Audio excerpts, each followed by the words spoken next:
নমস্কার বন্ধুরা, আমাদের রান্নাঘরে তোমাদেরকে স্বাগত। আজকে আমাদের রান্নাঘরের রেসিপি হলো সেদ্ধ আলুর ফ্রেঞ্চ ফ্রাই। এটা তোমরা আলুর নাস্তাও বলতে পারো। অবশ্যই কিন্তু একবার এইভাবে বানিয়ে খাবে। আমি পুরো ভিডিওতে বলে দিয়েছি কিভাবে করেছি, দেখে নাও পুরো ভিডিওটা। অসাধারণ লোভনীয় কিন্তু একটি রেসিপি। চলো সঙ্গে থাকো।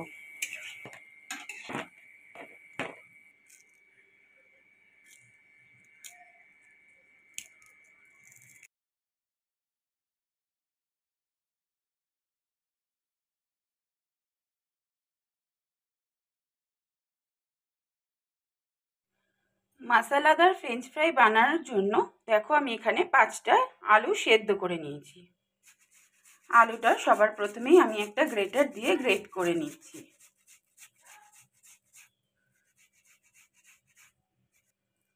হাত দিয়ে যদি ম্যাশ করা হয় অনেক সময় গোটা গোটা থেকে যায়, সেটাতে যে প্রসেসিংয়ে আমি করব রান্নাটা তাতে অসুবিধা হতে পারে।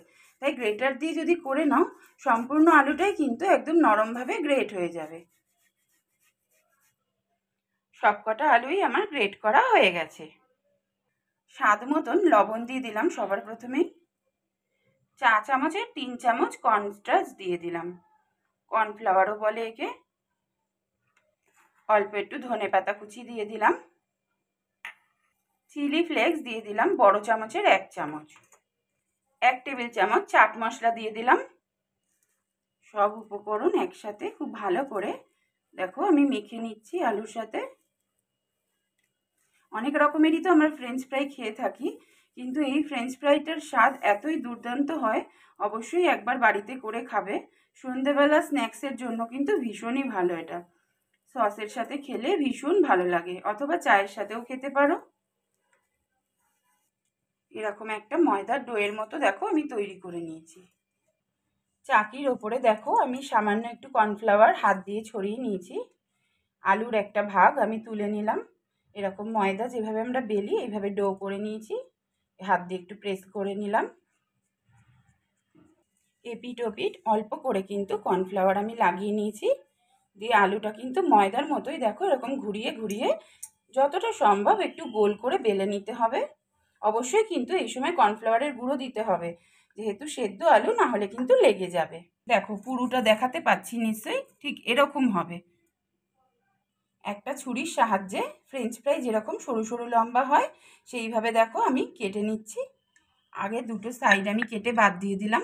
বাদ দেবো না, ওগুলোও আমি ভাজবো। চারি কোণা কিন্তু এইভাবে বাদ দিয়ে দিলাম আমি আগে। এবার আমি এরকম লম্বা লম্বা করে কেটে নেব। পুরোটাই একইভাবে কিন্তু এরকম লম্বা শেপে কেটে নিচ্ছি।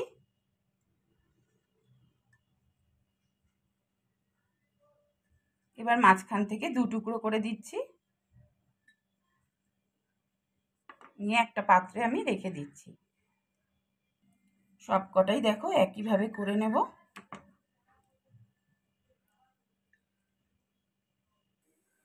একটা থালায় দেখো আমি সমস্ত কটা তুলে নিয়েছি। কড়াইতে আমি সাদা তেল গরম বসিয়ে দিয়েছি। তেলটা আমার ভালোভাবেই গরম হয়ে গেছে। এক এক করে যেগুলো বানিয়ে রেখেছিলাম সেগুলো আমি ছেড়ে দিচ্ছি।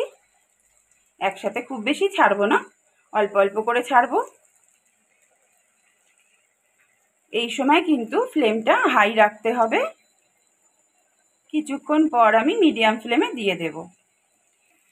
এবার আমি আঁচটা মিডিয়ামে করে দিলাম, দিয়ে দেখো ওই পিঠগুলো ঘুরিয়ে দিচ্ছি।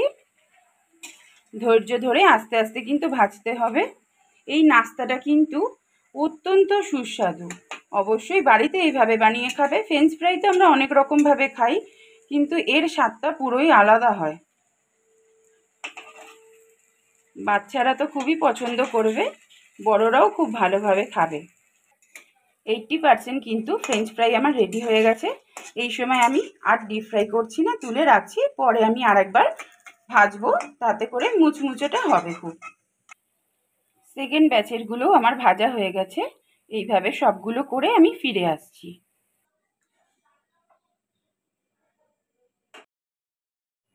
সব কটা ভেজে আমি একটা পাত্রের মধ্যে তুলে রেখেছি। এগুলো এখন আমার ঠান্ডা হয়ে গেছে।